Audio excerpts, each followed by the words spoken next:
Okay, let's unpack this. Today, we're diving into a really captivating story from the sources about New Adinkra. This is a hyper-futuristic city, technology reigns supreme, everything's meticulously coded, and our central figure is Adanna, a brilliant engineer there. Right, and what's truly fascinating, really the core of it, is the sudden appearance of something they call the shadow spider. Now, this isn't your typical virus. It's not stealing data or crashing systems in the usual way. Not at all. It was more subtle, wasn't it? Exactly. So our mission really is to explore what the spider actually is, and maybe more importantly, what it reveals about this super efficient, seemingly perfect world. Yeah, because the disruptions were, well, strange. The sources say the shadow spider spun webs of chaos, but using the city's own protocols. Think traffic lights blinking in these ancient forgotten rhythms, not just failing, but doing something specific. Purposeful, almost. Yeah. And news feeds suddenly inserting proverbs about balance and listening.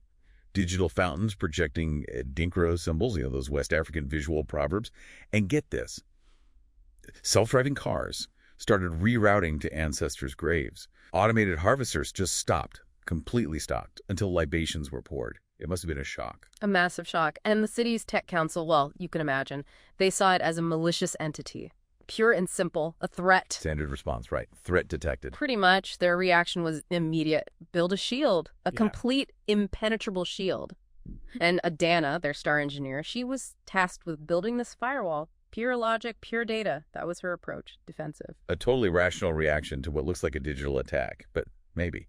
Was that purely logical view missing something fundamental given how weird these disruptions were? Well, that's the journey Adanna goes on, isn't it?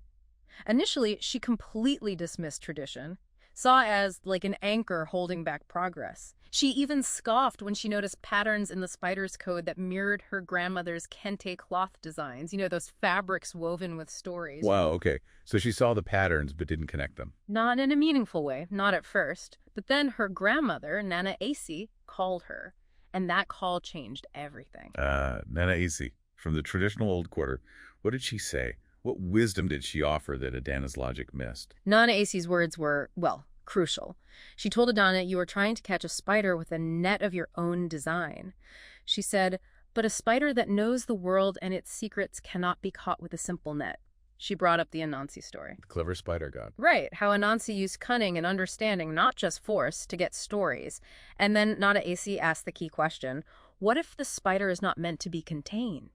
What if it is trying to teach you something? And that's the click moment, isn't it? The aha. Adanna realizes the shadow spider. It isn't a virus. It's not rogue AI. It's something else entirely. It's a digital echo of Anansi, like a manifestation of the city's collective unconscious, its ancestors, its oral traditions. It was using the city's own tech, the code, the networks, to speak its own language. Stories. It wasn't an attack. It was a cry for help. A plea to remember. Exactly. So Adanna makes this incredibly brave, radical choice.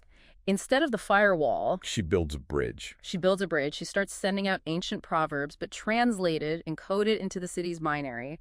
Like that proverb, a big soul can come from a small body. About inner value, she wove that idea into the data flow. A bridge, not a wall. That's a huge shift for a city built on control and logic. How did the spider react? The sources say the response was immediate. The spider's chaotic signals started to resolve, showing this joyous recognition. It started responding, talking back with history, memory, creating harmony. And then Nana Isi and the elders in the old quarter, they joined in, broadcasting their own signal with voices, with drums. It became this symphony. Wow, not a conflict, but a convergence. Exactly. Yeah. And it reversed the chaos. The city transformed, felt warmer, more vibrant. It was like a fundamental rewrite of its operating system. So what happened to Adanna and the city? Did the Tech Council finally understand? Well, the Tech Council quietly dismissed her. They couldn't quite grasp it, perhaps. But Adanna found a new role. She became this bridge between two worlds, teaching others how to find the stories in the code, the proverbs, and the protocols. And the shadow spider? It didn't disappear. It became integrated, a silent, watchful guardian within the network, a reminder. So the takeaway here, New Adinkra found a new kind of pulse, didn't it? Yeah. Integrating past and future. Realizing modernity isn't about escaping tradition, but maybe continuing it in new ways. Absolutely. And if we zoom out, connect this to our own lives, this Story really poses a question for you listening right now. In our own drive for tech, for efficiency, what stories, what vital human traditions or ways of knowing might we be accidentally silencing? And how might they be trying to communicate with us, maybe in ways we just don't recognize yet?